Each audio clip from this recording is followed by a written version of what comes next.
Bismillah, Assalamualaikum warahmatullahi wabarakatuh.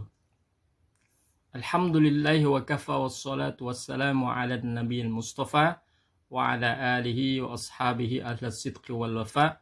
Ashhadu an la ilaha illallah wahdahu la syarika lah wa ashhadu anna Muhammadan abduhu wa rasuluhu la nabiyya ba'dah. Allahumma anfa'na bima 'allamtana wa 'allimna ma yanfa'una wa zidna ilman nafi'a. Subhanaka la ilma lana illa ma 'allamtana innaka antal alimul hakim. Subhanaka la fahma illa ma fahamtana innaka antal jawadul karim. Kaum muslimin yang dirahmati Allah Subhanahu wa taala, atas rahmat dan karunia Allah Subhanahu wa taala kita dipertemukan lewat online, kita belajar bersama. Dan tema kita kali ini adalah Ihya'us Sunnah, atau menghidupkan sunnah Rasulullah yang hilang. Karena barangkali kita tidak terasa, bahkan banyak yang tidak menyadari seorang muslim menyatakan cintanya kepada Rasulullah Sallallahu Alaihi Wasallam, tapi ternyata banyak dari sunnah-sunnah beliau yang tidak diperhatikan atau tidak dilaksanakan. Maka dari itu ini menjadi perhatian yang mestinya kita fokus ya untuk memberikan perhatian ini kepada sunnah Rasulullah Sallallahu Alaihi Wasallam. Kaum muslimin yang dirahmati Allah Subhanahu Wa Taala, sebagaimana yang kita ketahui bahwa panduan hidup kita yang paling utama adalah sunnah dan Al-Quran. Al-Quran dan As-Sunnah. Barangkali secara umum kita setiap harinya berinteraksi dengan Al-Quran, membacanya, bahkan ada sebagian yang menghafalkannya. Tapi catatan yang penting yang perlu kita perhatikan sekarang ini, sudahkah kita juga membaca as-sunnah, membaca hadis-hadis Rasulullah Sallallahu Alaihi Wasallam? Padahal ini tidak bisa dipisahkan ya, tidak bisa dipisahkan dengan kehidupan kita sebagai seorang muslim. Pedoman hidup kita Al-Quran dan as-sunnah. Ketika kita punya perhatian kepada Al-Quran, maka mestinya kita punya perhatian kepada as-sunnah an-nabawiyah. Kaum muslimin yang dirahmati Allah Subhanahu wa taala, sebelum kita membahas jauh tentang bagaimana menghidupkan sunnah Rasulullah sallallahu alaihi wasallam, maka ada beberapa hal yang penting untuk kita perhatikan, yaitu pengertian as-sunnah. As-sunnah secara bahasa adalah at-tariqah was-sirah, sawa'un kana mahmudatan aw madhmumatan. Sunnah itu secara bahasa adalah at-tariqah, jalan, wasirah atau perjalanan ya. Sawa'un kana mahmudatan aw madhmumatan. Baik perjalanan itu dianggap perjalanan yang baik, yang menyenangkan, atau perjalanan yang jelek atau buruk. Artinya jejak-jejak perjalanan tersebut adalah jejak-jejak yang tidak baik ya. Jamak dari as-sunnah itu adalah sunan ya. Jamak dari as-sunnah itu adalah sunan ya. Sunnatun, sunnatani, sunanun. Di dalam Al-Quran Allah Subhanahu wa taala berfirman, sunnata man qad arsalna qablaka mir rusulina wala tajidu li sunnatina tahwila.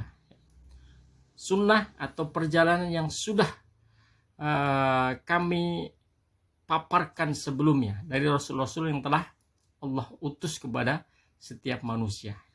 Jamaah sekalian yang dirahmati Allah, kaum muslimin yang dirahmati Allah Subhanahu wa taala, ini makna sunnah secara bahasa. Jadi sunnah secara bahasa adalah jalan atau perjalanan, baik perjalanan itu adalah perjalanan yang menyenangkan atau mengagumkan, atau perjalanan yang tidak menyenangkan, yang tidak baik, itu perjalanan yang buruk ya.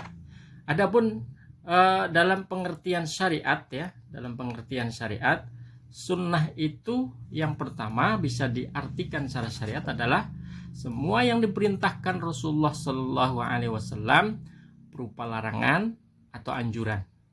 Wujudnya kadang berupa perkataan. Rasulullah mengatakan sesuatu, didengarkan oleh sahabatnya, kita juga baca ya, atau melakukan sesuatu berupa perbuatan, atau juga menyepakati sesuatu. Nah ini bentuk-bentuk ya sunnah di dalam kehidupan Rasulullah SAW ya. Semua perintah yang beliau sampaikan kepada sahabatnya atau kita dengar, kita baca, kita ketahui, itu disebut dengan sunnah. Kemudian begitu juga yang disebut dengan sunnah adalah semua yang dilakukan oleh sahabat Rasulullah berupa ijma atau ijtihad, ya. Termasuk diantaranya adalah pengumpulan mushaf atau pengumpulan hadis. Kenapa? Karena sebelumnya pada saat Rasulullah SAW hidup, ya, mushaf Al-Quran itu belum terkumpulkan, masih tercecer, masih tertulis di dalam pelepah korma, di kulit-kulit di binatang, di atas bebatuan, atau di beberapa potongan-potongan kayu, ya, atau di kain dan lain sebagainya, banyak tercecer. Begitu datang masa Khalifah Abu Bakar radhiyallahu anhu, beliau berinisiatif, ya, atas desakan dan juga dorongan para sahabat-sahabat yang lain, pentingnya untuk mengumpulkan mushaf. Maka dikumpulkannya mushaf. Ini sunnah, ya. Artinya sesuatu yang baik yang dilakukan oleh sahabat Rasulullah. Begitu juga dengan hadis atau tadwinul hadis juga begitu, ya. Yang terjadi kira-kira sekitar abad yang ke-6, ya, ke-6. Itu dimulai juga sebetulnya pada abad yang ke-3 dan ke-4, ya, sudah dimulai pengumpulan hadis. Kemudian juga as-sunnah itu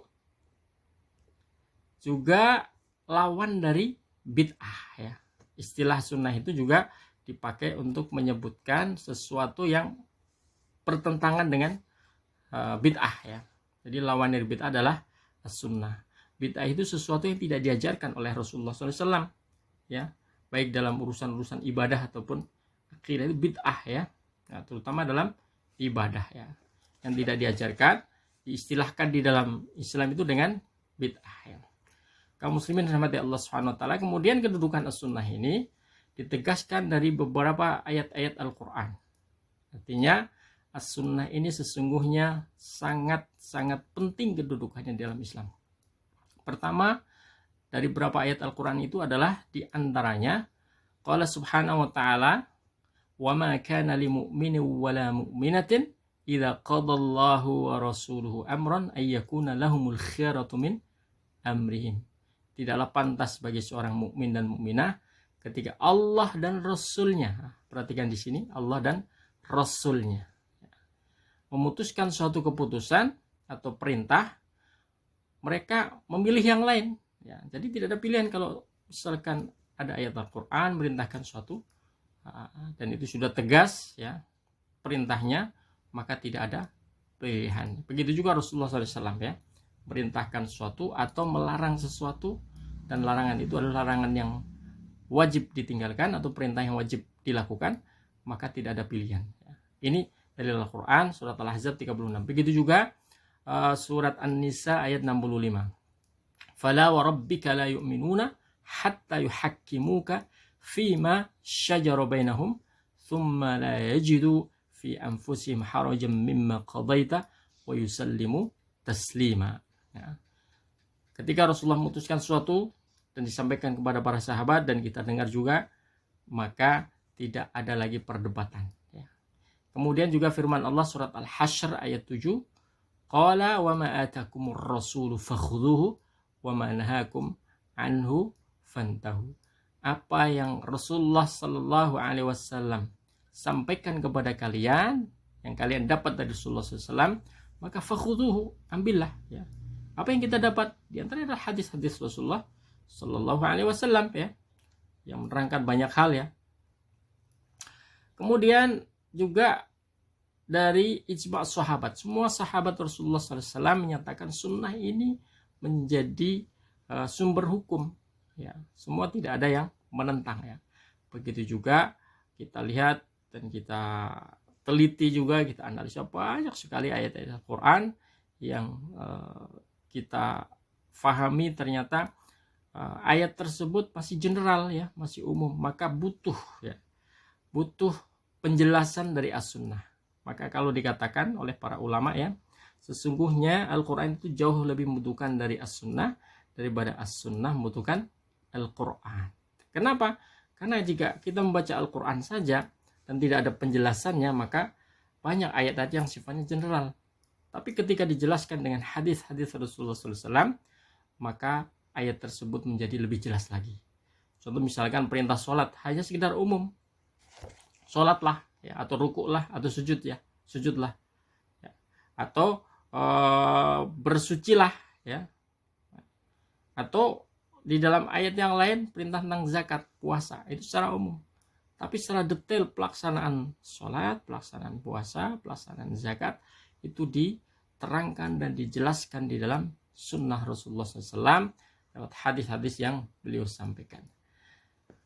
Kaum muslimin yang dirahmati Allah Subhanahu Wa Taala, jika kita petakan maka sunnah-sunnah Rasulullah atau hadis-hadis Rasulullah itu bisa kita kategorikan disebut sebagai sunnah qauliyah ya, yaitu sunnah yang berupa perkataan Nabi Shallallahu Alaihi Wasallam ya.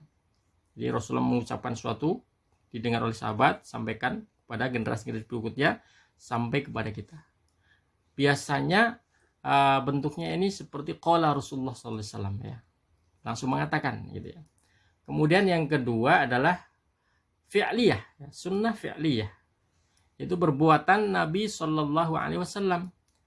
Kasusnya suatu saat sahabat itu melihat apa yang dilakukan Rasulullah, kemudian sahabat tersebut menceritakan kepada sahabat yang lain, mengkisahkan atau menyampaikan kepada generasi berikutnya, maka yang disebut dengan sunnah qauliyah.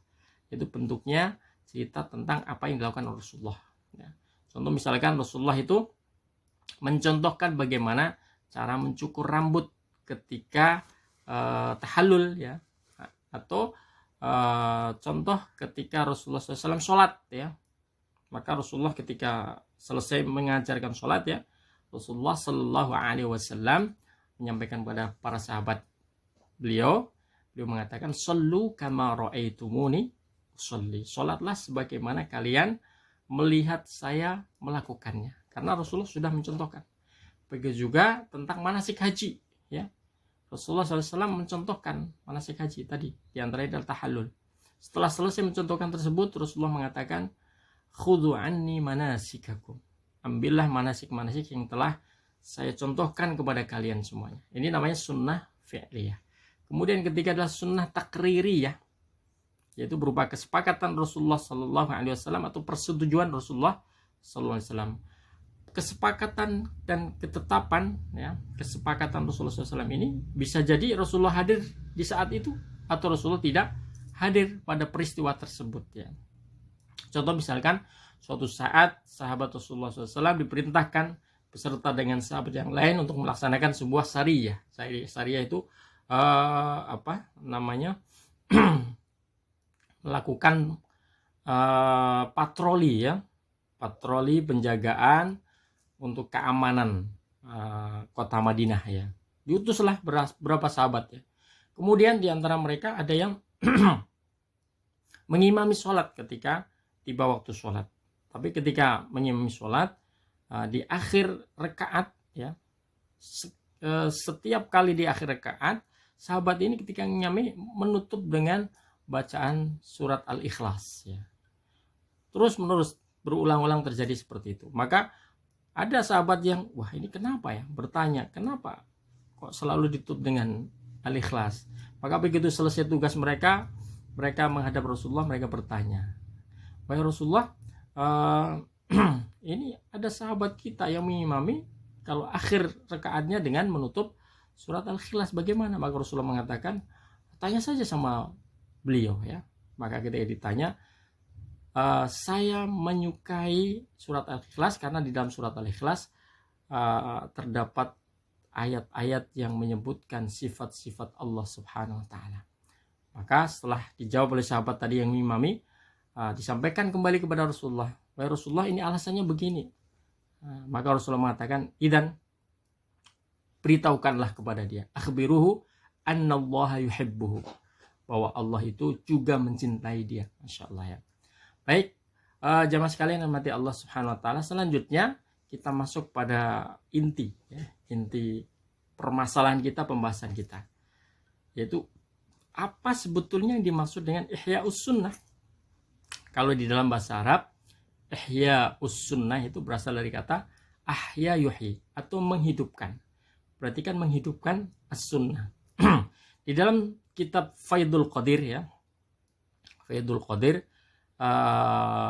yang judul aslinya adalah Faidul Qadir Syarhul Jami' As-Saghir ya, karya Imam Al-Munawi ya, Imam Al-Munawi ya. Beliau mengatakan bahwa yang dimaksud dengan orang yang menghidupkan sunnah adalah man ahya sunnatan ay amilah 'allamaha wa amilaha biha wa amila biha wa nasyaraha bainan nas wa hatha 'ala mutaba'atiha wa hadzara min mukhalafatiha.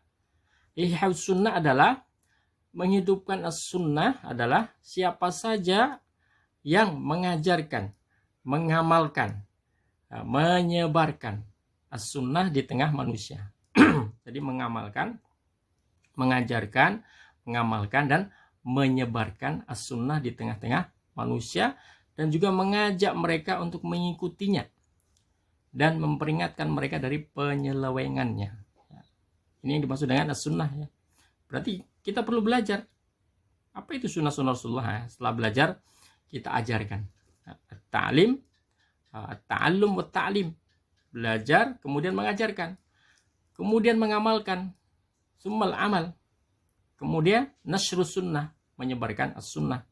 Kemudian ad-da'wah ilaiha, mengajak manusia untuk melaksanakan as-sunnah sebagaimana yang sudah kita laksanakan. Ya. Juga mengingatkan apa-apa yang mungkin ya, kita lihat bertentangan dengan as-sunnah. Ini yang dimaksud dengan as-sunnah. Jadi tidak hanya tahu, ya, tapi tidak mengajarkan, tapi tidak mengamalkan, tapi tidak menyebarkan, apalagi mengajak atau mengingatkan orang lain agar tidak bertentangan dengan as-sunnah. Kita tahu misalkan ya bahwa di antara sunnah Rasulullah SAW adalah senantiasa mengawali makan itu dengan bismillah. Kita tahu juga bahwa di antara sunnah Rasulullah SAW adalah makan dengan tangan kanan. Tapi kita melihat orang lain, bahkan keluarga kita, anak kita, mereka makan dengan tangan kiri, dibiarkan saja. Mereka makan tanpa bismillah, tanpa mengawali dengan bismillah juga dibiarkan saja. Ini namanya tidak ihya sunnah. Nanti kita akan bahas ya. Kaum muslimin yang dirahmati Allah Subhanahu wa taala, kemudian ya as-sunnah ini ketika kita mengamalkannya, Allah Subhanahu wa taala menjanjikan pahala yang luar biasa ya. Atau buah yang luar biasa. Buah dari as-sunnah adalah bahwa seseorang yang mengajarkan as-sunnah, mengamalkan as-sunnah, kemudian diikuti oleh orang-orang setelahnya, maka pahala bagi orang yang menghidupkan sunnah kemudian dia meninggal sebanyak orang yang mengamalkannya. Masya Allah, banyak sekali ya. Maka disebutkan di dalam Sunan Tirmidzi, man ahya sunnatan min sunnati qad umitat ba'di fa inna lahu minal ajri mithla man amila biha min ghairi ayyan qusa min ujurihim syai'un. Barang siapa yang menghidupkan sunnah dari sunnah-sunnahku yang telah mati atau tidak diperhatikan lagi, tidak dihiraukan lagi ya. Sunnah Rasulullah sudah tidak dihiraukan lagi, tidak perhatikan, maka fa inna lahu minal ajri mithla man amila biha min ghairi ayyan qusa min ujurihim syai'. Dia akan mendapatkan pahala sebanyak orang yang mengamalkannya. Nah, dan tanpa dikurangi sedikit pun dari pahala tersebut. Nah, kan luar biasa. Kita ngajarkan makan kepada anak kita pakai bismillah dulu ya, baca bismillah dulu, kemudian pakai tangan kanan. Dan begitu setelah kita ajarkan, anak kita terus ingat. Dan setiap hari, setiap saatnya ketika makan pasti pakai bismillah, pakai tangan kanan. Dan kemudian ketika besar, ketika menikah juga mengajarkan pada anaknya, juga mengajarkan pada tetangganya, pada sahabat. Masya Allah, banyak sekali orang yang kita ajarkan sekalipun sederhana ini mengamalkan sunnah, maka ketika kita sudah meninggal pun Allah Subhanahu wa taala akan alirkan pahala itu pada kita semuanya. Kaum muslimin dirahmati Allah Subhanahu wa taala, juga ada hadis yang lain ya, yang mirip-mirip yang sama ya. Nah, jadi pahala tersebut akan berlimpah sama seperti tadi. Man ahya sunnatan min sunnati fa'amila bihan nas kana lahu mithlu ajri man amila biha la yanqusu min ujurihim syai'an. Jadi tidak ada berkurang sedikit pun dari pahala yang akan kita terima ketika orang lain mengikuti sunnah Rasulullah SAW yang kita ajarkan. Begitu juga sebaliknya, wa man ibtada'a bid'atan fa'umila biha kana alaihi auzaru man amila biha la yanqusu min auzari man amila biha syai'an. Begitu juga kalau kita mengajarkan sesuatu yang tidak diajarkan oleh Rasulullah sallallahu alaihi wasallam, sesungguhnya enggak ada dari Rasulullah ya mengajarkan hal tersebut, tapi kita lakukan. Sayangnya setelah itu dicontoh juga oleh orang lain. Maka apa yang terjadi? Yang terjadi adalah kita akan mendapatkan dosa. Sebanyak orang yang mencontoh amalan yang kita lakukan yang tidak diajarkan oleh Rasulullah. Ya, bahkan tidak berkurang dosa tersebut. Masya Allah, kan bahaya. Maka dari itu ketika kita ingin mengamalkan sesuatu, contohlah apakah hal tersebut dilakukan atau dianjurkan oleh Rasulullah SAW. Ya. Kaum muslimin yang dirahmati Allah Subhanahu wa Ta'ala, kita ingat pentingnya melaksanakan sunnah ini adalah sebagai investasi kita ketika kita nanti menghadap Allah Subhanahu wa Ta'ala. Investasi apa? Investasi amal kebaikan ya. Karena amal kebaikan kita dicontoh yang lain dan begitu seterusnya akan terus menerus mengalir. Kita ingat ada hadis Rasulullah SAW ya, yang disebutkan dalam Sahih Muslim bahwa ada 3 amalan yang terus mengalir pahalanya. Di antaranya adalah sedekah jariah, ilmu manfaat, dan anak yang soleh yang mendoakan orang tuanya. Nah, tekanan kita di sini di antaranya adalah ilmu bermanfaat, karena kita mengajarkan as-sunnah kepada yang lain, orang lain mengamalkannya, kemudian yang mengamalkan mengajarkan juga, mengajak yang lain, dan begitu seterusnya sampai banyak sekali orang yang mengikuti as-sunnah, maka kita akan mendapatkan pahala tanpa putus dan tanpa berkurang sedikit pun. Masya Allah. Maka semangatlah untuk mengamalkan sunnah ini dan mengajarkan pada yang lainnya. Nah, ini hadis yang lain juga yang mengajarkan kepada kita bahwa siapa saja yang menunjukkan hidayah maka pahalanya sebanyak yang mengikutinya. Man da'a ila hudan kana lahu minal ajri mithlu ujuri man tabi'ahu la yanqusu dzalika min ujurihim syai'a. Orang yang mengajak kepada hidayah, petunjuk Allah Subhanahu wa Ta'ala, petunjuk Rasulullah SAW, maka dia akan mendapatkan pahala sebanyak orang yang mengikutinya. Jamaah kaum muslimin yang dirahmati Allah Subhanahu wa Ta'ala, selanjutnya PL-nya adalah bagaimana langkah-langkah kita untuk menghidupkan as-sunnah. Ya, mestinya setelah kita tahu ya tadi ilmu yang kita pelajari bersama, tentunya harus melangkah ya. Karena apa artinya ilmu yang kita pelajari tidak diamalkan ya. Al ilmu bila amalin kasyajarati bila thamarin. Ilmu yang tidak diamalkan itu seperti pohon yang tidak berbuah. Ya. Rindang, daunnya lebat tapi nggak ada buahnya, sama saja ya. Tidak bisa diambil manfaatnya, maka harus diamalkan. Langkah-langkah untuk mengamalkan as-sunnah secara praktis ya di dalam kehidupan kita, di antaranya apa? Yang terpenting ya, sediakan buku rujukan hadis-hadis Rasulullah di rumah-rumah kita, di kantor-kantor kita, di tempat-tempat kerja kita. Di antara bukunya adalah Sahih Bukhari, Sahih Muslim, Abu Dawud, terserah ya. Yang terpenting adalah buku-buku induk saja ya. Sahih Bukhari misalkan, Muslim ya. Sediakan. Atau buku yang lain yang mungkin ringkasan dari Sahih Bukhari, ringkasan Sahih Muslim, atau buku-buku sederhana yang lain yang menunjukkan tentang bagaimana kita mengamalkan sunnah-sunnah sehari-hari ya. Jadi kita mendapatkan ilmu terlebih dahulu. Kemudian yang kedua, ingatlah akan besarnya pahala seperti tadi ya. Ketika kita memberikan contoh dalam mengamalkan as-sunnah, pahalanya luar biasa, bahkan sampai kita meninggal pun kita masih mendapatkan aliran pahala tersebut. Kemudian yang ketiga, berdoalah kepada Allah Subhanahu wa Ta'ala agar dimudahkan, terutama juga agar diikhlaskan ya, bahwa kita mengamalkan ini semata-mata mengikuti ajaran Rasulullah SAW ya. Barang siapa yang mengikuti ajaran Rasulullah SAW, tentunya Rasulullah akan mencintainya ya. Maka berdoalah kepada Allah agar dimudahkan dalam menjalankan sunnah Rasulullah SAW. Karena dalam menjalankan sunnah itu tidak semudah yang kita bayangkan. Ya. Perlu kesabaran, perlu komitmen, ya. Perlu adanya tawasau bil haq, tawasau bis sabr. Kadang kita juga merasa lelah, kadang kita juga lupa dan lain sebagainya. Maka berdoalah selalu. Ya. Kemudian selanjutnya adalah mulailah dari diri sendiri, ya. Jadi yang terpenting adalah kita awali diri kita mengamalkan sunnah tersebut, ya. Berusaha untuk mengamalkan, komitmen. Tidak apa-apa, ya. Tidak apa-apa. Kita sedikit demi sedikit. Kemudian selanjutnya adalah mulai dari yang paling ringan, ya. Nah, kalau kita melihat sunnah Rasulullah banyak sekali, luar biasa. Tapi lihatlah, tidak setiap orang ya mampu langsung melaksanakan sunnah.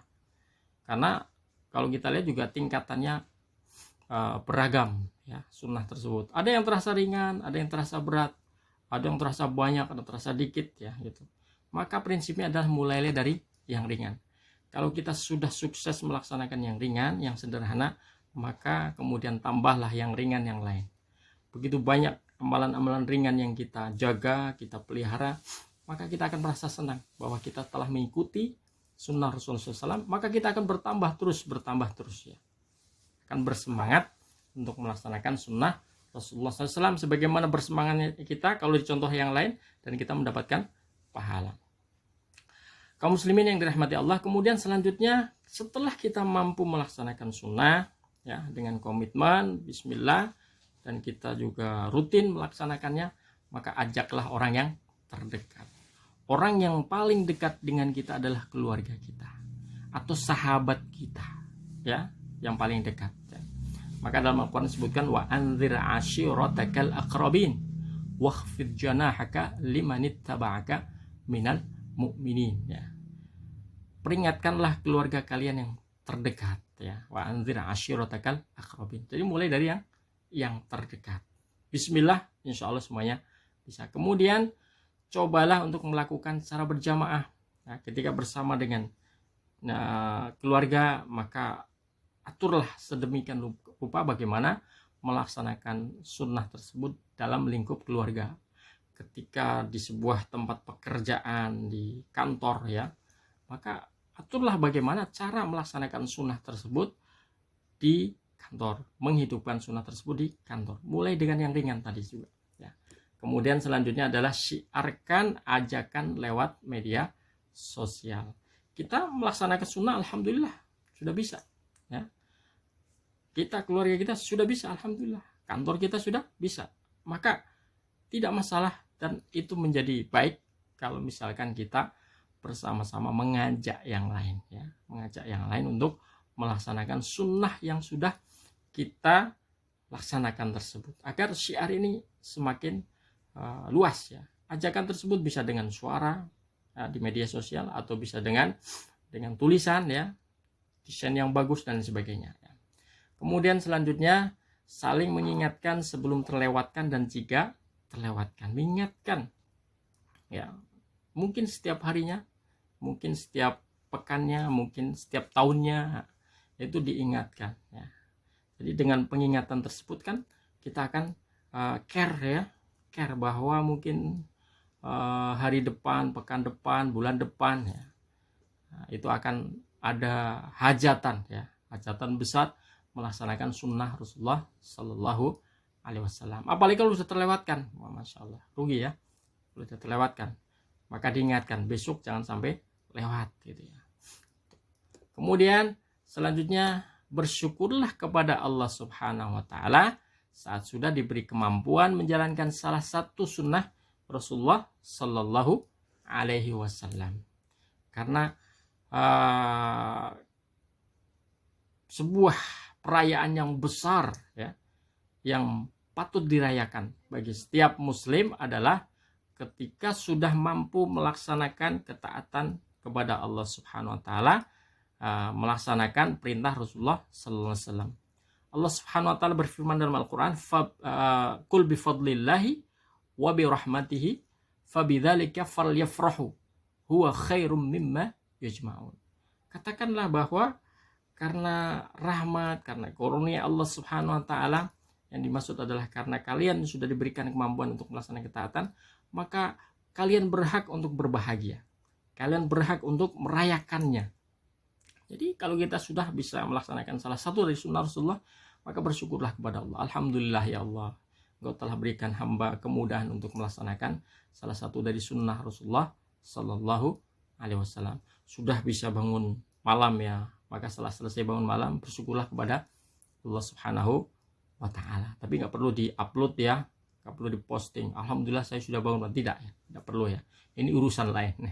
Urusan kita dengan Allah Subhanahu wa Ta'ala adalah bersyukur diberi kemampuan untuk menjalankan ketaatan kepada Allah Subhanahu wa Ta'ala dan menjalankan perintah Rasulullah Sallallahu Alaihi Wasallam ya. Kemudian kaum muslimin yang dirahmati Allah Subhanahu wa Ta'ala, terus bagaimana mengamalkan as-sunnah ya. Nah, kalau tadi masih secara umum ya, sekarang step selanjutnya secara praktis ya. Kita mau melaksanakan sesuatu kadang canggung ya. Wah, dari mana ya? Bagaimana cara mengawalinya ya? Baik ya. Kaum muslimin yang dirahmati Allah Subhanahu wa Ta'ala, ketahuilah bahwa ada dua praktek sunnah dalam sehari-hari yang perlu kita perhatikan. Jika kita baca semua hadis-hadis Rasulullah, ternyata paling tidak bisa kita kategorikan ada dua praktek sunnah dalam sehari-hari ya.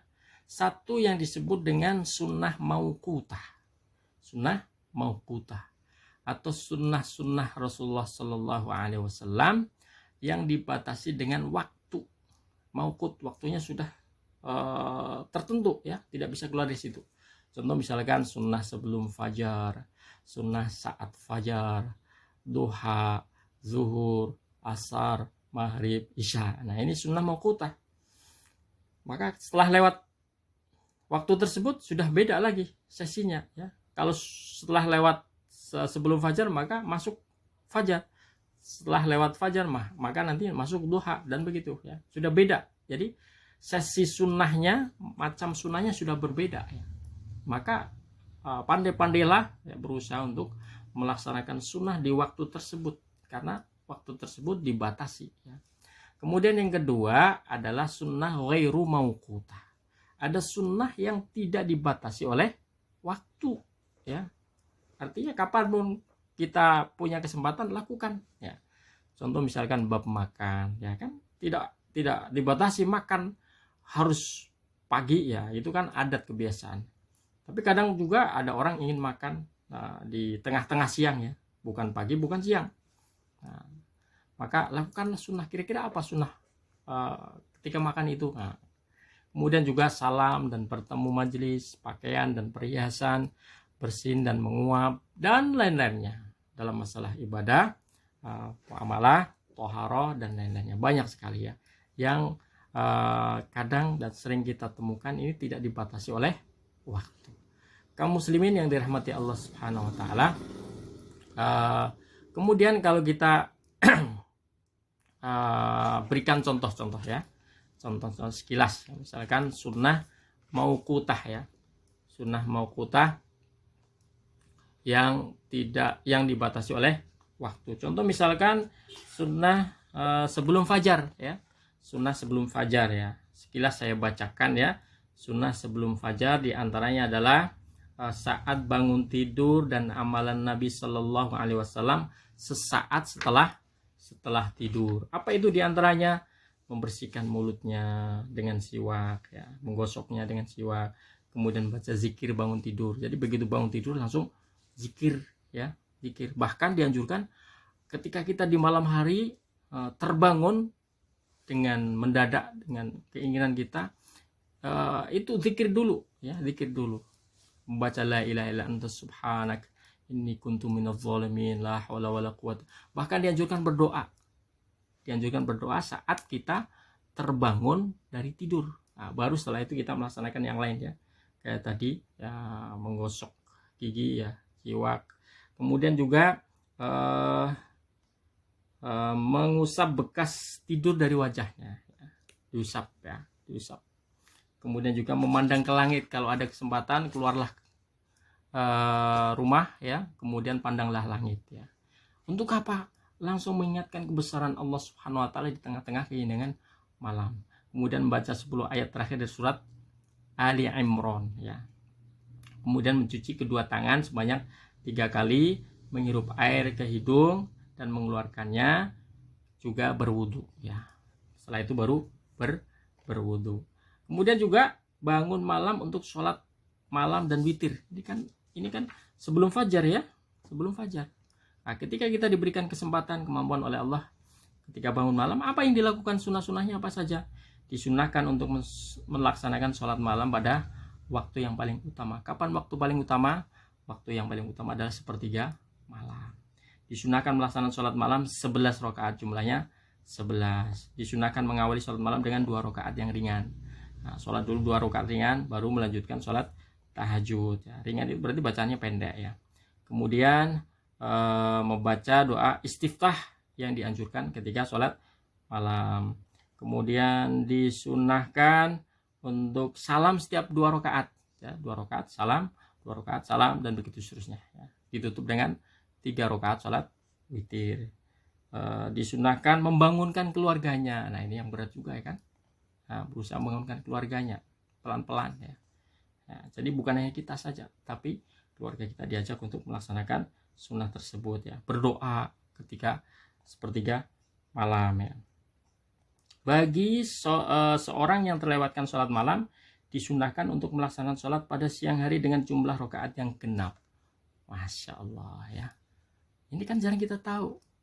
Malam kita capek sekali ya, istirahat full sampai subuh ya, baru bangun. Alhamdulillah subuh bangun. Nah, setelah itu lewat, tidak bisa sholat malam. Terus apa yang dilakukan? Karena kita ingin sekali mendapatkan pahala sholat malam, maka kita dianjurkan untuk melaksanakan itu. Istilah mengkodok sunnah. Ini sunnah sebelum fajar. Ada lagi sunnah waktu fajar ya. Contoh misalkan ketika waktu fajar kita mendengar azan ya, maka ada sunnah-sunnah ketika mendengar azan, menirukan azan tersebut ya. Kemudian sunnah sholat sunnah fajar ya, juga melaksanakan sholat sunnah fajar. Kemudian pergi ke masjid ya, melaksanakan sholat jamaah di masjid ya, secara berjamaah ya. Dan ketika keluar disunahkan untuk dalam keadaan telah bersuci ya. Ketika berjalan ke masjid, berjalan dengan keadaan tenang dan penuh khusyuk ya. Kemudian ketika masuk ke masjid juga begitu. Nah, ketika keluar masjid juga begitu ya. Melaksanakan sholat tahiyatul masjid dan begitu seterusnya ya. Nah, kemudian juga sunnah-sunnah yang lain yang disunahkan oleh Rasulullah SAW dalam sholat juga perlu kita lakukan ya. Yang kedua adalah waktu duha ya. Waktu yang selanjutnya adalah waktu duha. Sebelum fajar, saat fajar, selanjutnya adalah waktu duha. Apa di antara sunnahnya adalah ya jelas melaksanakan sholat duha ya, sebagaimana yang ditegaskan dalam hadis ya. Kemudian juga waktu zuhur, melaksanakan sholat sunnah sebelum dan sesudah zuhur ya. Nah, kemudian disunahkan juga memanjangkan rakaat pertama pada sholat zuhur ya. Dan ketika terjadi cuaca yang sangat panas, maka dianjurkan juga untuk mengakhirkan sholat zuhur ya, karena cuacanya sangat panas ya. Kemudian ketika asar juga begitu ya, melaksanakan sholat sunnah sebelum sholat asar. Dan disinilah kita membaca doa zikir pagi dan sore ya. Tadi ketika pagi juga masih terlewat beberapa ya. Tadi kita hanya menyebutkan sebagiannya saja. Itu zikir pagi ya. Kemudian juga ketika maghrib, sholat sunnah 2 rakaat sebelum maghrib ya. Nah, kemudian juga ketika isya ya. Di antaranya misalkan memperhatikan, kita dianjurkan untuk menghindari untuk berbincang-bincang setelah sholat isya, karena dikhawatirkan apa? Akan bablas ya. Akan bablas ya. Itu sunnah juga ya. Sunnah yang di sana ada anjuran untuk menghindari ya. Kemudian juga berkaitan dengan tidur ya. setelah Isya akan tidur. Apa yang dilakukan? Menutup pintu sebelum tidur. Semua ditutup, jendela, pintu ya. Kemudian memadamkan api sebelum tidur. Berwudu sebelum tidur. Mengibaskan kasur sebelum berbaring di atas tempat tidur. Dibersihkan dulu. Karena barangkali ada hewan, ada apa macam-macam ya. Kemudian juga membaca zikir-zikir sebelum tidur ya. Kalau terjadi nanti suatu saat kita bermimpi sesuatu, ya, maka di sana ada sunnah-sunnah ketika kita bermimpi. Nah, apa yang dilakukan? Nah, itu perlu dibaca ya. Ini adalah sunnah-sunnah mauqutah ya, sunnah-sunnah yang ada batasan waktunya. Ada sunnah-sunnah yang ghairu mauqutah, banyak sekali, sangat banyak, luar biasa. Apa diantaranya adalah sunnah-sunnah makan ya, baca bismillah sebelum makan, makan makanan yang terdekat, memungut makanan yang tercecer dan membersihkannya, menjilat-jilat jari jemari, mengusap sisa makanan yang ada di tempat makan ya, makan dengan 3 jari misalkan. Kalau memungkinkan makanan tersebut adalah makanan yang dipakai ya, bisa digunakan dengan 3 jari ya. Membaca hamdalah sesuai makan bersama-sama, mendoakan pemilik makanan ya. Mendoakan pemilik makanan. Kita kasih makanan, diam saja, tidak bersyukur dan tidak berdoa ya. Kadang hanya bersyukur saja, terima kasih, selesai. Tapi doakan orang yang memberikan kita makanannya. Menutup wadah makanan serta menyebut nama Allah SWT. Jadi seringkali kita lalai ya. Semua makanan yang kita makan ini harusnya ditutup ketika malam hari ya. Jangan dibuka ya. Kemudian sunnah-sunnah dalam salam, bertemu dan bermajelis ya. Mengucapkan salam ya, ketika masuk rumah atau berkunjung kepada, mengucapkan 3 kali ya. Nah 3 kali kalau kita berulang. Dan itu ada adabnya. Jadi mengetuk tuk ya. Assalamualaikum. Jangan dilanjutkan lagi dengan metuk bertubi-tubi kayak apa, rentenir ya. Mau nagih hutang gitu. Dijeda terlebih dahulu agar tuan rumah itu bersiap-siap. Bayangkan kalau diketuk berkali-kali, seakan-akan kita mendesak untuk ditemui ya. Apa yang terjadi dalam rumah? Gagap, bingung. Nah, ini kan nggak sesuai dengan sunnah ya. Itu seringkali kita tidak perhatikan seperti itu ya. Tidak memperhatikan seperti itu. Ini tidak sesuai dengan sunnah ya. Begitu juga yang lain, misalkan mengucapkan salam kepada orang yang dikenal atau tidak dikenal dan lain sebagainya, banyak sekali ya. Ketika masuk rumah, keluar rumah. Juga berkaitan dengan pakaian ya.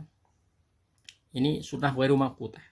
Berkaitan dengan pakaian adalah mendahulukan kaki kanan ketika memakai sandal. Sandal saya diperhatikan ya, atau sepatu. Kemudian disunahkan mengenakan pakaian putih kalau memungkinkan ya. Memungkinkan, dan kita dalam sesi-sesi atau momen-momen tertentu sunnah memakai kain putih ya, karena Rasulullah menyukainya. Disunahkan memakai wangi-wangian bagi laki-laki ya. Bagi perempuan juga memakai, tapi secukupnya ya. Kemudian pada hari Jumat ada sunnah-sunnah khusus ya terkait dengan pakaiannya. Dan begitu seterusnya, banyak sekali. Kemudian hal-hal yang disunahkan ketika bersin dan menguap ya. Disunahkan bagi orang yang bersin untuk mengucapkan alhamdulillah, yarhamukallah, yahdikumullah, uslih lakum balakum ya. Kemudian disunahkan untuk menahan mulut ketika menguap ya. Ketika menguap, wah, ditahan mulutnya, jangan dilebarkan ya. Tidak sesuai dengan sunnah ya. Dan selanjutnya adalah sunnah-sunnah yang lain yang sangat banyak yang kita dapatkan di dalam kehidupan kita. Contoh misalkan zikir ya. Zikir pagi dan sore, zikir ketika masuk dan keluar kamar kecil ya. Juga hal yang lain berkaitan dengan muamalah, misalkan ketika seorang tua atau kita mungkin naudzubillah ya qadarullah, semua takdir Allah Subhanahu. Kita berwasiat ya ketika terasa ya sudah dekat ajalnya misalkan, atau ketika akan melakukan perjalanan jauh, kan tidak mesti ya. Kita akan kembali semua atas takdir Allah Subhanahu wa taala. Berwasiat. Kemudian sholat 2 rakaat setiap selesai wudhu. Ketika selesai wudhu dianjurkan untuk sholat 2 rakaat ya. Sunnatul wudhu. Kemudian menunggu sholat ini juga sunnah ya. Maka seorang imam, seorang muadzin harus pengertian dengan sunnah ini. kadang tergesa-gesa ya. Begitu azan, sholat langsung mati, karmu, terserah ya. Yang penting kita sudah di sini di masjid, kita jamaah yang lain tinggal saja. Enggak begitu ya, tidak begitu. Masjid didirikan untuk berjamaah ya, bukan untuk sholat sendirian. Maka berikanlah jeda waktu bagi mereka untuk ikut serta bersama kita mendapatkan pahala gitu. Kalau kita egois maka akan seperti itu, tidak sesuai dengan sunnah ya. Juga memperbarui wudhu setiap hendak melaksanakan sholat ya. Dan juga doa-doa yang lain ya, banyak sekali doa-doa yang lain. Dan juga terakhir adalah memperbanyak zikir, mengucapkan kalimat-kalimat thayyibah setiap waktu, setiap saat, mengucapkan sholawat kepada Rasulullah Sallallahu Alaihi Wasallam ya. Jamaah sekalian, kaum muslimin yang dirahmati Allah Subhanahu Wa Taala, ada beberapa contoh ya, contoh sedikit saja ya. Contoh kegigihan ulama salaf dalam mengamalkan as-sunnah, atau mereka para sahabat-sahabat Rasulullah Sallallahu Alaihi Wasallam. Sedikit saja contohnya. Contoh misalkan Ummu Habibah dan 12 rakaat sunnah ya. Ummu Habibah pernah mendengar hadis dari Rasulullah Sallallahu Alaihi Wasallam, man shalla ithnataya asyrata raka'atan fi yaumin wa lailatin buniya lahu bihinna baitun fil jannah.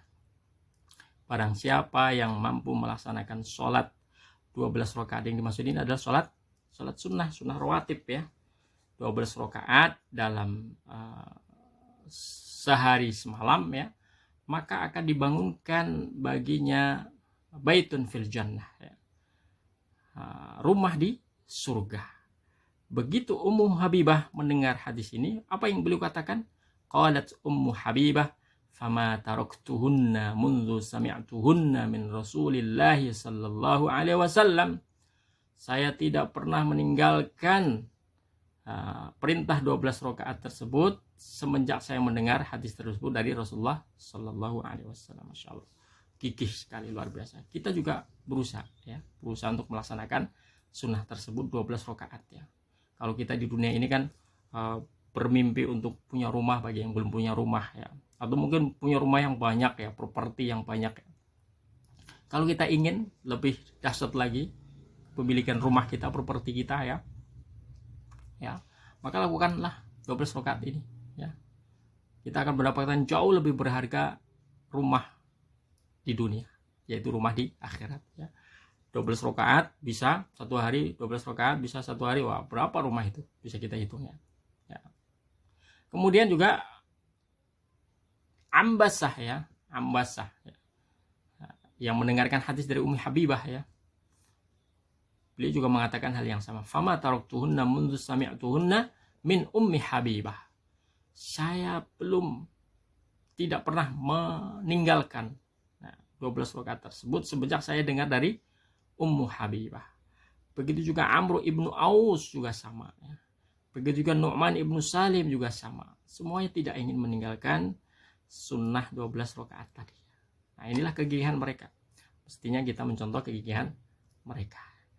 Begitu juga Fatimah ya, Fatimah radhiyallahu anha. Fatimah radhiyallahu anha ini putri Rasulullah sallallahu alaihi wasallam ya. Subhanallah. Suaminya Ali ya, Ali radhiyallahu anhu. Ya. Jadi kebiasaan Fatimah ya adalah menyiapkan roti untuk keluarganya. Diriwayatkan dalam hadis ini ya, anna Fatimah alaiha salam ishtakat ma talaqqa min ar-riha mimma tathan. Jadi Fatimah mengeluh karena tangannya itu merasa capek, merasa lelah, tangannya luka ya, lecet-lecet karena menumbuk gandum ya, tepung yang disiapkan untuk membuat roti. Fabalaghaha anna Rasulullah sallallahu alaihi wasallam utiya bisabyin. Dia mendengar bahwa Rasulullah SAW ternyata ada seorang yang menawarkan diri untuk menjadi pembantu. Ya, Fatimah mendengar, wah ini kayaknya kesempatan ini. Saya bisa minta kepada ayahanda ya untuk diberikan pembantu saya untuk menyiapkan roti tiap harinya, menumbuk gandum, membuat tepung ya, setiap harinya untuk membuat roti untuk keluarga ya. Maka bergegaslah Fatimah, fa'atathu tas'aluhu khadiman. Nah, bergegaslah Fatimah ingin meminta pembantu tadi. Nah, tapi begitu sampai rumah Rasulullah SAW tidak ketemu dengan Rasulullah. Waduh, nggak ada ya ayahanda. Beliau hanya bertemu dengan siapa? Aisyah radhiyallahu anha. Nah, fadzakarat li Aisyah. Nah, maka diceritakanlah kepada Aisyah, Aisyah ini saya tiap hari repot begini-begini ya. Ceritakan. Ya. Maka setelah itu pulanglah Fatimah ke rumahnya dan Aisyah menceritakan ketika Rasulullah datang. Ya. Faja'an Nabi sallallahu alaihi wasallam fadzakara dzalika Aisyah. Ya. Fa'atana wa qad dakhalana madaji'aha. Nah, setelah ceritakan Rasulullah, maka Rasulullah balik ya, datang ke tempatnya Fatimah ya. Nah, ke tempat anaknya. Jadi ingin tahu ada apa sih kok pingin didatangkan pembantu. Maka saat itu Fatimah ya sedang layah-layah ya, sedang istirahat. Rasulullah mendekatinya ya, kemudian bertanya kepada Fatimah. Saat itu Fatimah ingin berdiri ya, berdiri menghormati Rasulullah, tapi jangan ala makanikuma, tetap saja tidur nggak apa-apa ya. Jadi, sayangnya Rasulullah kepada putrinya ya. Hatta wajadtu barda qadamaihi ala sadri, sampai saya ketika Rasulullah datang sudah kerasa ya, seakan-akan dada saya merasa nyes ya Rasulullah datang. Artinya wah ini kayaknya ada berita gembira gitu ya. Maka Rasulullah mengatakan ala adullukuma ala khairin mimma sa'altumahu. Maukah kalian berdua suami istri ya, ingin saya tunjukkan ya suatu yang jauh lebih baik dari apa yang kalian minta. Kan tadi mintanya membantu. Idza akhadtuma madaji'akuma fakabbirallaha arba'an wa thalathin. Apa itu? Jika kalian hendak tidur, maka bertakbirlah Allahu Akbar, hitung sampai 34. Wahmada salasan wa thalathin, dan ucapkanlah tahmid alhamdulillah 33. Wasabbiha salasan wa thalathin, dan bertasbihlah 33. Fa inna dzalika khairun lakuma mimma sa'altumahu, karena amalan tadi jauh lebih baik daripada apa yang kalian minta. Setelah itu ya, setelah Ali radhiyallahu anhu mendengar, beliau berkata, semenjak itu aku tidak pernah meninggalkan bacaan tersebut semenjak aku mendengarkannya dari Rasulullah SAW. Selalu mengucapkan takbir, tahmid, tahlil. Ini secara umum ya, tapi secara prakteknya dalam kehidupan sehari-hari kita juga bisa melaksanakan itu ketika kita terasa capek. Subhanallah. Bertakbir Allahu Akbar. Silahkan ya. Gitu. Sunnah Rasulullah SAW. Kaum muslimin yang dirahmati Allah Subhanahu wa taala. Kemudian Imam Ahmad ya. Imam Ahmad ini salah satu perawi hadis yang terkenal juga. Beliau menulis sebuah kitabnya yang berjudul dengan Al-Musnad ya. Beliau menulis sekitar 40.000 hadis. Setelah menulis, beliau mengatakan ya, setelah selesai semuanya, beliau mengatakan bahwa aku tidak membiarkan satu hadis pun kecuali aku mengamalkannya. Masya Allah ya. Dan ketika beliau tahu bahwa salah satu hadis ya menyebutkan bahwa Rasulullah SAW pernah berbekam dan memberikan upah 1 dinar kepada tukang bekam, maka beliau juga berbekam dan memberikan upah 1 dinar. Wah, mahal sekali ya. 1 dinar itu berapa itu? Ya, 2,5 juta ya. Itu berapa ya? Mahal sekali. Masya Allah ya. Begitu juga ulama-ulama yang lain ya, ulama hadis yang lain seperti Imam Bukhari. Imam Bukhari itu hafal 7.000, Imam Bukhari itu hafal 600.000 hadis. Ya. Hadis yang beliau tulis di kitabnya hanya 7.300 sekian hadis dan semuanya sahih. Ya. Adapun Imam Muslim, beliau itu hafal 300.000 hadis. Yang beliau tulis di dalam kitabnya 7.275 sekian ya, hadis. Begitu juga Abu Dawud ya, beliau menulis dalam kitabnya 5.200 sekian hadis. Imam Tirmidzi juga begitu dan seterusnya. Banyak sekali ulama-ulama dan semua ulama dahulu ketika menulis hadis mereka berusaha untuk mengamalkan dan sudah mengamalkannya. Nah, ini tugas kita untuk mengikuti jejak-jejak mereka semuanya, berusaha semaksimal mungkin untuk mengamalkan sunnah Rasulullah Sallallahu Alaihi Wasallam. Yang terakhir, jamaah kaum muslimin yang dirahmati Allah Subhanahu Wa Taala, sebagai penutup, Imam Ibnu Qayyim mengatakan dari Ibnu Atha bahwa barang siapa yang mewajibkan dirinya berusaha semaksimal mungkin untuk berkomitmen dengan adab-adab sunnah Rasulullah Sallallahu Alaihi Wasallam, maka Allah akan menerangi hatinya dengan cahaya ma'rifah. Tidak ada kedudukan yang lebih mulia dari mengikuti sang kekasih Rasulullah SAW dalam berbagai perintah, perbuatan, dan akhlaknya. Insya Allah ketika kita melaksanakan sunnah, Allah berkahi kehidupan kita karena kita mengikuti manusia yang paling dicintai oleh Allah Subhanahu wa Ta'ala. Hada wa nastaghfirullahal azim. Semoga yang sedikit ini bermanfaat. Allah manfa'na bima 'allamtana wa 'allimna ma yanfa'una, dan semoga Allah Subhanahu wa Ta'ala berikan kita kekuatan untuk mengamalkan sunnah-sunnah Rasulullah Sallallahu Alaihi Wasallam hingga akhir hayat, dan sehingga kita disebut oleh Rasulullah Sallallahu Alaihi Wasallam sebagai orang-orang yang mencintai beliau dengan mengamalkan sunnah-sunnah beliau.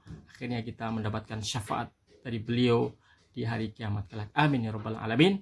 Subhanakallahumma wa bihamdika asyhadu an la ilaha illa anta astaghfiruka wa atubu ilaik. Wassalamualaikum warahmatullahi wabarakatuh.